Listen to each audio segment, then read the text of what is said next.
आप सभी पत्रकार साथियों को मेरा नमस्कार। साथियों, भाजपा के शीर्ष नेतृत्व द्वारा आदेश हुआ भाजपा के नेताओं को कि ऑपरेशन सिंदूर का सारा श्रेय एक अकेले प्रधानमंत्री मोदी जी को दिया जाए।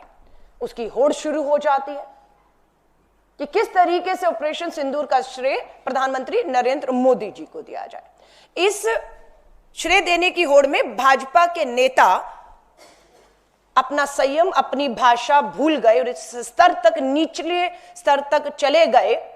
बीजेपी बदजुबान पार्टी के नेता भूल गए कि वो सेना का अपमान कर रहे हैं।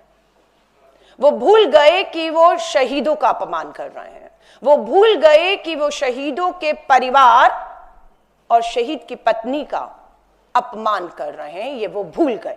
अब आप पूछेंगे कि भाजपा के नेताओं ने मोदी जी को श्रेय देते हुए ये कब कब किया? अभी हाल ही में भाजपा के हरियाणा से सांसद हैं, नाम है रामचंद्र जागड़ा। रामचंद्र जागड़ा क्या कहते हैं ये मैं आपको सुनाना चाहती हूं और यहां से साबित होता है कि किस तरीके से शहीद की पत्नी जो हैं उनको वो अपमानित करते हैं। उनका एक वीडियो मैं आपको सुनाना चाहती हूं जिसपे देश आज थू थू कर रहा है और उम्मीद करती हूं भाजपा का शीर्ष नेतृत्व जो मोदी जी को श्रेय देने के लिए अपने नेताओं को खुले छोड़ दिया है, वो इस तरह की भाषा और अपमान कर रहे हैं। तो रामचंद्र, वहां पर जो हमारी वीरांगनाएं बहन थी जिनकी मांग का सिंदूर छीन लिया गया, अगर उन्होंने अहिल्याबाई का इतिहास पढ़ा होता तो उनके सामने उनके पति को कोई निरपराध इस तरह से गोली नहीं मार सकता था, चाहे वो भी शहीद हो जाए। वीरांगना का भाव नहीं था, जोश नहीं था, जज्बा नहीं था, दिल नहीं था, इसलिए हाथ जोड़ के गोली का शिकार हुआ। इसीलिए ये संग्राम का इतिहास पढ़ाने की परंपरा भारत देश में 2014 के बाद हमारे यशस्वी प्रधानमंत्री ने शुरू की, ताकि हमारे देश की हर नारी, उसके अंदर अहिल्याबाई का जज्बा हो, उसके अंदर झांसी की वीर रानी का जज्बा हो। अगर वो धर्म के ऊपर चले तो वो सावित्री बने, मदालसा बने, साध्वी बने। ये आपने सुना रामचंद्र जो हमारी जागड़ा भाजपा के सांसद कह रहे हैं कि जो शहीद हुए उनकी पत्नियों में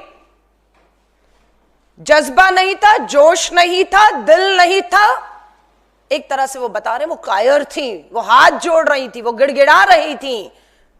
अहिल्याबाई की तरह उन्हें कार्रवाई करनी चाहिए थी। कार्रवाई तो सरकार को समय रहते करनी चाहिए थी। सरकार ने माना, सर्वदलीय बैठक में उनसे चूक हुई है। अगला वीडियो आपका बीजेपी के मंत्री हैं विजय शाह। जब मैं कहती हूं सेना का अपमान, सेना की बहादुर वीर महिला अधिकारी का अपमान हुआ है तो कब और कहां किसने किया? भाजपा के मध्य प्रदेश से मंत्री हैं, नाम है विजय शाह, और यह अपमान करते हैं कर्नल सोफिया कुरैशी का। क्या कहा सुनिएगा। जिन्होंने हमारी बेटियों के सिंदूर उजाले थे, वही कटे पिटे लोगों को हमने उन्हीं की बहन भेज करके उनकी ऐसी की तैसी करवाई। एक बार मोदी जी के लिए जोरदार ताली हो जाए। उन्होंने कपड़े उतार के हमारे हिंदुओं को मारा और मोदी जी ने उनकी बहन को उनकी ऐसी की तैसी करने हमारे जहाज से उनके घर। अब मोदी जी कपड़े तो उतार नहीं सकते थे, इसलिए उनके समाज की बहन को भेजा कि तुमने हमारी बहनों को अगर विधवा किया है तो तुम्हारे समाज की बहन आके तुम्हें नंगा करेगी। देश का सम्मान, मान सम्मान हमारी बहनों का तो आज तक बदला। तुम्हारी जाति की, समाज की बहनों को पाकिस्तान भेज कर कोई ले सकता है? और उन्होंने कहा था, ये भाजपा के नेता हैं और ताली बजाने वाले भाजपा आरएसएस की सोच और विचार के लोग हैं जो कहते हैं प्रधानमंत्री कपड़े नहीं उतार सकते थे। उन आतंकियों को नंगा करने के लिए उन्हीं की बहन, उन्हीं की बेटी कर्नल सोफिया कुरैशी को आगे किया गया है। यह दूसरा बयान है जो बहादुर सेना की हमारी बेटी का और सेना का अपमान करता है। तीसरा, यहां पर फिर आप देखेंगे उप मुख्यमंत्री जगदीश देवड़ा, मध्य प्रदेश के उप मुख्यमंत्री हैं, वो फिर सेना का अपमान करते हैं। सिंदूर, ऑपरेशन सिंदूर का श्रेय प्रधानमंत्री मोदी जी को वाह वाह तालियां देते हुए इस स्तर तक नीचे गिर गए कि यहां तक कह गए कि देश की सेना प्रधानमंत्री जी के सामने जो है वो झुक कर नतमस्तक करती है। यह अपमान है सेना का। सुनिएगा इनके भी बयान को। जिन माताओं के सिंदूर को मिटाने का काम जिन लोगों ने किया, जिन आतंकवादियों ने किया और जिन आतंकवादियों को जिनने पाला, जो पाल रहे हैं, उनको नेस्त नाबूद नहीं कर देंगे तब तक चैन की सांस नहीं लेंगे। और यशस्वी प्रधानमंत्री जी को हम धन्यवाद देना चाहेंगे। और पूरा देश की वो सेना, वो सैनिक उनके चरणों में नतमस्तक है। उनके चरणों में पूरा देश नतमस्तक है। उन्होंने जो जवाब दिया है उसकी जितनी सराहना की जाए, जितना कहा जाए, एक बार उनके लिए जोरदार ताली बजा करके साथ। ये आपने बयान सुना? ये अकेला तीसरा मामला नहीं, चौथा आपको मालूम है हरियाणा से आने वाले नेवी ऑफिसर लेफ्टिनेंट विनय नावाल की युवा विधवा जो है, जिनका नाम हिमांशी है, किस तरीके से सोशल मीडिया पर उनको उनके विचारों के लिए कि हिंदू मुस्लिम मत करिएगा, यह मकसद था पाकिस्तान से आए आतंकियों का, आप ऐसा मत करिएगा, बस इतना कहना था। और पूरे सोशल मीडिया पर जिस तरीके से उन्हें ट्रोल किया गया, अपमानित किया गया, और उस पे कोई कानूनी कार्रवाई अभी तक किसी भी तरह की नहीं होती। इतना ही नहीं, विदेश सचिव विक्रम मिस्त्री जी की स्टेटमेंट के बाद उन्हें सोशल मीडिया पर ट्रोल किया गया और उनकी बेटियों के तस्वीरें ही नहीं, उनके निजी बेटियों के निजी फोन नंबर को भी वायरल किया गया। कोई कार्रवाई होती है? कोई कार्रवाई नहीं होती है। अब एक और बयान कि ये हो क्यों रहा है। हम इतिहास में गए और जानकारी ली, ये हिम्मत, ये बयान सेना की हमारी बहादुर ऑफिसर, शहीद का परिवार, शहीद की जो हमारी विधवाएं हैं, उनको अपमानित करने का सिलसिला शुरू कहां से हुआ। तो हम इतिहास में गए तो एक वीडियो जहां पर देश के प्रधानमंत्री नरेंद्र मोदी जी क्या कह रहे हैं सुनिएगा। आज जिनकी रगों में खून नहीं सिंदूर बह रहा है, उनकी रगों में व्यापार और पैसा बह रहा है। सुनिएगा। सेना में एक जवान जितना साहस करने का ताकत रखता है ना, उससे ज्यादा साहस करने का ताकत व्यापारी रखता है। क्या बता रहे हैं? सेना सुनाइएगा दोबारा से। में एक जवान जितना साहस करने का ताकत रखता है ना, उससे ज्यादा साहस करने का ताकत व्यापारी रखता है। सेना के जवान से ज्यादा साहस व्यापार। विज्ञापन देखिएगा आप, दो विज्ञापन आपको यहां पर दिखाती हूं। पूरा देश पटा पड़ा है, ऊपर ऑपरेशन सिंदूर है और नीचे सेना की वर्दी में ये कर्नल सोफिया कुरैशी नहीं है, ये विंग कमांडर वोमिका सिंह भी नहीं है, ये हमारे सेना के तीनों प्रमुख भी नहीं हैं। ऊपर ऑपरेशन सिंदूर, नीचे राजनीति, प्रधानमंत्री जी। फैंसी ड्रेस कंपटीशन नहीं है, ये देश है, ये देश की सेना है और देश की सुरक्षा का सवाल है। और आपने इसको मखौल और मजाक बढ़ा दिया। रेल की टिकटों पर विज्ञापन कानून और नियमों के खिलाफ है। ये सुप्रीम कोर्ट का आदेश है। रेल की टिकट पर ऑपरेशन सिंदूर और प्रधानमंत्री नरेंद्र मोदी जी का फोटो, श्रेय विज्ञापन प्रचारजीवी प्रधानमंत्री इस स्तर पर उतर आए। हमें बिल्कुल आपत्ति नहीं होती अगर रेल टिकट पर सरकारी विज्ञापनों पर हमारे सेना के 3 प्रमुखों का तस्वीर होता, हमें कोई आपत्ति नहीं थी, हम स्वागत करते। सरकारी विज्ञापन, सरकारी रेल की टिकट पर हमारी बहादुर बेटियां, जिनको बार बार आपके सांसद मंत्री, आपकी पार्टी अपमानित कर रही है, उन दोनों बहादुर बेटियों की तस्वीरें होती, हम उसका स्वागत करते। आप कहते राजनीति मत करिए, यह शर्मनाक है, इसे कतई बर्दाश्त नहीं किया जाएगा। भाजपा के मंत्री विजय शाह, शर्मनाक बयान। प्रधानमंत्री जी नंगा नहीं कर सकते थे, इसलिए उन्हीं की बहन बेटी को, कर्नल सोफिया कुरैशी को आगे करके उन्हें नंगा किया। उन्हीं की बहन बेटी को बयान दिए हुए आज कितना समय हो गया। पुलिस ने हिम्मत नहीं दिखाई, मध्य प्रदेश की पुलिस पूरी दबाव में हिम्मत नहीं दिखाई। धन्यवाद करते हैं हाईकोर्ट ने स्वयं संज्ञान लेते हुए एफआईआर के आदेश दिए। सुप्रीम कोर्ट का धन्यवाद, एसआईटी का गठन कर दिया गया है। इसी महीने के अंत में एसआईटी अपनी रिपोर्ट सौंपेगी। कानून अपना काम कर रहा है और करेगा, हमें विश्वास है। सुप्रीम कोर्ट बिल्कुल इसमें दखल दे रहा, पर नैतिकता कहां है भाजपा और आरएसएस और इन शीर्ष पदों पर बैठे नेताओं की नैतिकता कहां है? क्यों अभी तक विजय शाह, रामचंद्र जागड़ा या आपका जगदीश देवड़ा अभी तक पार्टी के सदस्य इन बयानों के बाद, शर्मनाक निम्न स्तर के बयानों के बाद बदजुबान पार्टी के ये नेता कैसे बने हुए हैं? सो हमारी बिल्कुल मांग है, ये जो महिला आयोग हरियाणा का है, अशोका यूनिवर्सिटी के एक प्रोफेसर के सोशल मीडिया पर दिए गए बयान पर तुरंत संज्ञान लेता है, तुरंत एफआईआर होती है, तुरंत अरेस्ट होता है, तुरंत जेल जाते हैं।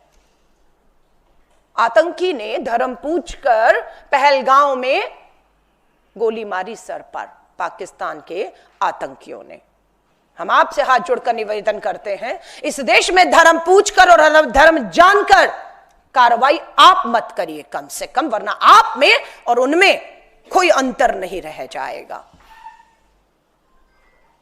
पूरा सोशल मीडिया ट्रोलिंग देखिए, अपमानित करने को कहिए, कहीं यह सिलसिला रुक नहीं रहा है। तिरंगा यात्रा के नाम पर चुनावी लाभ जो है वो यात्राएं चल रही है, चुनावी लाभ। मोदी जी को श्रेय दीजिए और अपमानित करिए, जितने निचले स्तर पर आप उतर सकते हैं उतरिए। हमारी मांग है कि हर नेता, पार्टी का राष्ट्रीय अध्यक्ष हो, बदजुबान बीजेपी, बदजुबान पार्टी के राष्ट्रीय अध्यक्ष हो, प्रधानमंत्री जी हो, देश से माफी मांगिए। आप बार बार अपमानित कर रहे हैं और रोकिए अपनी इन यात्राओं को, जो सेना का, हमारे शहीदों का, उनके परिवार का, उनकी विधवाओं का अपमान कर रहे हैं। रोकिए ये यात्राएं। इन यात्राओं का कोई मकसद नहीं है, सिर्फ यही मकसद है कि आप अपमानित करें। माफी मांगने की बात है, हम मांग करते हैं नेताओं को पार्टी से बर्खास्त किया जाए। हमारी मांग है मंत्रियों से इस्तीफा लिया जाए जिन्होंने इस तरह का बयान दिया, चाहे वो उप मुख्यमंत्री हो मध्य प्रदेश के या मंत्री हो, इस्तीफा लिया जाए। हमारी मांग है इन सब पर कानूनी कार्रवाई, बिना भेदभाव के कानूनी इन पे कार्रवाई की जाए। हमारी फिर मांग को हम दोहराते हैं, सर्वदलीय बैठक से प्रधानमंत्री जी आप लगातार भाग रहे हैं। हम वापस मांग कर रहे हैं, एक सर्वदलीय बैठक बुलाइए और उसकी अध्यक्षता आप करिए। हम मांग करते हैं कि यह समय की मांग है, जरूरत है कि संसद के दोनों सत्रों को शीघ्र बुलाकर ऑपरेशन ब्लू स्टार पर पूरी व्यापक देश को जानकारी सरकार के द्वारा दी जाए, शहीदों को श्रद्धांजलि दी जाए, सेना की पीठ थपथपाई जाए, संयुक्त रूप से पूरा देश संसद में देखेगा। और पूरी इस ऑपरेशन में आपने खुद सर्वदलीय की पहली बैठक में स्वीकार किया था कि आपकी चूक की वजह से हुआ। और आपके रामचंद्र जागड़ा कहते हैं शहीद की पत्नियों में जज्बा नहीं था, जोश नहीं था, हिम्मत नहीं थी, कायर थी वो, इसलिए हो गया। और यहां तक कह गए अग्निवीर की ट्रेनिंग लेकर जाना चाहिए। जब पर्यटक गए थे वहां पर पहलगांव घूमने के लिए और उनको ट्रेनिंग लेकर अग्निवीर की जाना चाहिए था। अगर ट्रेनिंग होती तो 26 लोग को 3-4 लोग नहीं मार सकते थे। सवाल तो उठ रहा है कि वो 3-4 लोग की तस्वीरें हम कब तक देखते रहेंगे। विदेश सचिव, विदेश मंत्री जयशंकर ने अपने बहुत से इंटरव्यू में पूछा गया जब उनसे कि पहलगांव की घटना जो हुई, 26 लोग देखते देखते शहीद हो गए, उनकी हत्या करने वाले आतंकी कहां हैं? बोले फोटो जारी कर दी गई है, खोजबीन चल रही है, लेकिन ऑपरेशन सिंदूर सरकार की नजर में कामयाब है। वो देश में है, वो विदेश में है, वो पाकिस्तान में है, वो कहां नहीं मालूम। सांसद विदेश जाएंगे देश का पक्ष रखने के लिए, लेकिन वही सांसद, वही पार्टियां जिनके सांसद आप बुला रहे हैं, हमें दीजिए हम जाकर दूसरे देशों में बताएंगे, लेकिन उसी पार्टी के कहने पर, उन्हीं सांसदों के कहने पर भारत के अंदर ही लोकतांत्रिक तरीकों से संसद सत्र बुलाकर आप चर्चा नहीं करना चाहते, आप उससे भाग रहे हैं। श्री राहुल गांधी जी नेता विपक्ष के तौर पर अपनी जिम्मेदारियों को समझते हुए एक बार नहीं 2 बार इस 1 महीने में जम्मू और कश्मीर गए हैं। पीड़ितों को मिले, घायलों को मिले, शहीद के परिवारों को मिले, और हालात देखकर आए हैं कि किस हालात में, किस डर और खौफ में वो परिवार जी रहे हैं। कल भी राहुल गांधी जी जम्मू कश्मीर के पुंछ में गुरुद्वारे में हमला हुआ, 17 जत्थेदार बताया जाता है, वीडियो में आपको दिखा रही हूं, देखते देखते शहीद हो गए। उस परिवार से भी मिले जिस परिवार ने अपने 2 जुड़वा बच्चों को खो दिया है। संवेदनशीलता राहुल गांधी जी से प्रधानमंत्री जी आपको सीखनी चाहिए। वो उन मां बाप से तो मिले जिन्होंने अपने 2 जुड़वा बच्चों को खोया है, लेकिन राहुल गांधी जी उस स्कूल में भी जाते हैं, उन बच्चे, मासूम बच्चों को भी मिलने जाते हैं जिन्हें मालूम है कि उन्हीं के स्कूल में, उन्हीं की कक्षा में पढ़ने वाले 2 उनके दोस्तों को भी इस हमले में अपनी जान गंवानी पड़ी। वो भी डर, खौफ, सोच में होंगे, लेकिन राहुल गांधी जी ने कल उनसे मुलाकात की, उन बच्चों से मुलाकात की, उन परिवारों से मुलाकात की, उस गुरुद्वारे में गए हैं। और प्रधानमंत्री नरेंद्र मोदी जी, वहां के लोग आपको ढूंढ रहे हैं, आपको खोज रहे हैं, आपको अपने बीच में चाहते हैं ताकि अपना दुख, अपना दर्द रख पाए। राहुल गांधी जी का कल का यह वीडियो है, आपको मैं दिखाना चाहती हूं, सुनिएगा क्या कह रहे हैं।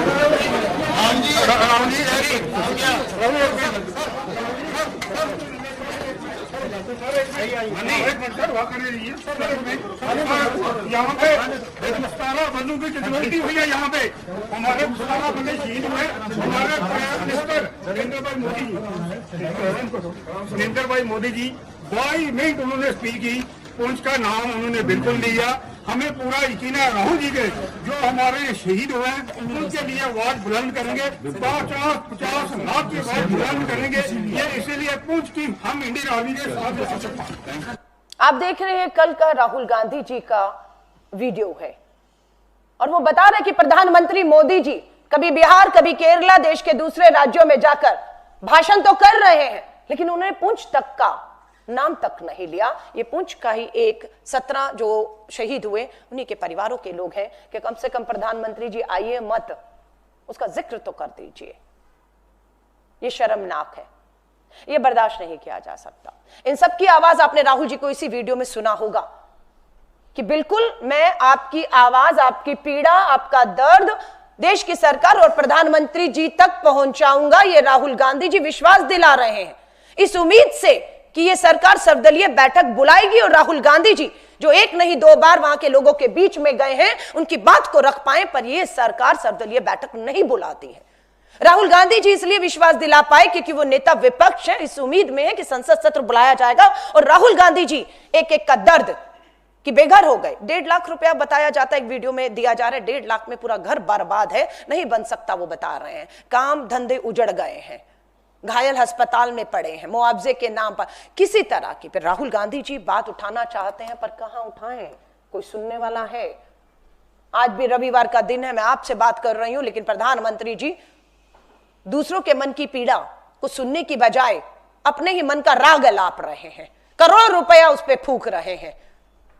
मुझे नहीं मालूम आज उनके मन की बात में क्या जम्मू कश्मीर के पहलगांव के इस आतंकी हमले के ऊपर उनके मन की बात में उसका कोई जिक्र आएगा या नहीं आएगा, ये तो हम बाद में देखेंगे। तो आप सभी का से मैं कहूंगी, आपके कोई भी सवाल इससे संबंधित हो तो उसका स्वागत है। मैम, आज एनडीए के तमाम मुख्यमंत्रियों की बैठक हो रही है। कांग्रेस ने इस दौरान एक मांग की थी कि ऑपरेशन सिंदूर के दौरान जिस तरीके से कांग्रेस ने समर्थन दिया और ऑल पार्टी मीटिंग की लगातार मांग कर रही है, तो इस बैठक में क्यों कांग्रेस के जो शासित राज्य उनके मुख्यमंत्री को नहीं बुलाया गया? तो इसको लेकर आपका क्या? यहीं से आप देख लेते हैं कि ये हमें कहा गया कि राजनीति से ऊपर उठकर हमें पाकिस्तान और उसके आतंकियों को मुंह तोड़ जवाब देना है। और आप इस बात के गवाह हैं, पूरा देश गवाह है कि श्री राहुल गांधी जी और कांग्रेस के अध्यक्ष मल्लिकार्जुन खड़गे साहब ने फैसला किया कि हम सरकार और सेना को बिना किसी शर्त, बिना किसी सवाल के खड़े हैं। आप जो करेंगे, जब ठीक जो समझेंगे, हम खड़े हैं। आपने देखा दोनों सर्वदलीय बैठक में राहुल गांधी जी ने बताया कि राजनाथ सिंह जी ने मीटिंग शुरू होने से पहले राहुल गांधी जी को यह कहा, कोई सवाल मत पूछिएगा, देश हित की बात है। राहुल गांधी जी ने सवाल नहीं पूछा और बिना सवाल के आपको समर्थन दे दिया। आज दुख की बात है कि जब देश के प्रधानमंत्री जी, आप मुख्यमंत्री देश के बुलाते हैं तो आप भेदभाव करते हैं। आप सिर्फ बीजेपी शासित राज्यों के मुख्यमंत्रियों को तो बुलाते हैं बात करने के लिए, लेकिन आप कांग्रेस शासित राज्य और दूसरे दल जो आपसे शायद आपके विचारों से, आपकी नीतियों से, आपके जो एक्शन हुआ है अमेरिका के सामने किस तरह से झुककर जो बात बार बार आ रही है, सीज फायर का आपने जो है ऐलान किया और आप आज तक वो 6 आतंकी नहीं ढूंढ पा रहे, आपने ट्रेड को सामने रखा, अपनी देश की सुरक्षा को ताक पर रखा, आप कार्रवाई नहीं कर रहे हैं, ये सब बताता है जब विदेशों में सांसदों को भेजने की बात हो तो आपको अपनी ही पार्टी के उतने सांसद भरपूर नहीं मिलते जो आपका पक्ष रख पाएं, और उसके लिए आप हमारे से उम्मीद करते हैं। लेकिन देश की बात थी, इसलिए हमारे सांसद आज पूरी तरीके से विदेशों की धरती पर पाकिस्तान और उसके आतंक को बेनकाब करने का काम कर रहे हैं। प्रधानमंत्री जी को राजनीति से ऊपर उठना चाहिए था। दुख और चिंता की बात है कि देश के प्रधानमंत्री ही सबसे ज्यादा इस देश में अगर दलगत राजनीति में कोई बिल्कुल मैं कहती हूं दबा पड़ा है तो उनका वो देश के प्रधानमंत्री हैं, और ये दुख और चिंता की बात है। मैम, शशि थरूर जी ने कल क्रिटिसाइज किया है केरला गवर्नमेंट को 2023 में जब टर्की को लेकर उन्होंने स्टेट ने से एड दिया था अर्थक्वेक को लेकर, तो आज उदित राज जी ने उनको कहा है कि he is harbouring love for prime minister Narendra Modi. तो कैसे देखते हैं इस चीज को आप? देखिए, कांग्रेस का ओन लीडर क्रिटिसाइज कर रहा है अपने ही लीडर को। मैं आपको फिर कह रही हूं, भाजपा की विचारधारा क्या थी, नीति क्या थी, कब कब राहुल जी राष्ट्रीय अध्यक्ष मल्लिकार्जुन खड़गे साहब को बीच युद्ध में कांग्रेस सरकारी चैनल दूरदर्शन उन्हें गद्दार बताता, उनकी तस्वीर करता है, हम फिर भी खड़े हुए हैं। हमने देखा किसी एक देश पे आपदा आई है, मानवता कहती है, इंसानियत कहती है, अगर आप उनकी मदद उस समय पर कर सकते तो आपको करनी है, और हम सब करते आए हैं, हम सब चीजों से ऊपर उठ के करते आए हैं। राजनीति को मैं साइड पर रखूंगी, पर मैं फिर कहूंगी देश जवाब मांग रहा है, बहुत से सवाल हैं, बहुत से जवाब देने की जरूरत। देश की सरकार, प्रधानमंत्री नरेंद्र मोदी जी को संसद का सत्र बुलाया जाए और ये चीज इस पूरे पहलगांव हमले, पाकिस्तान आतंकी हमले से ध्यान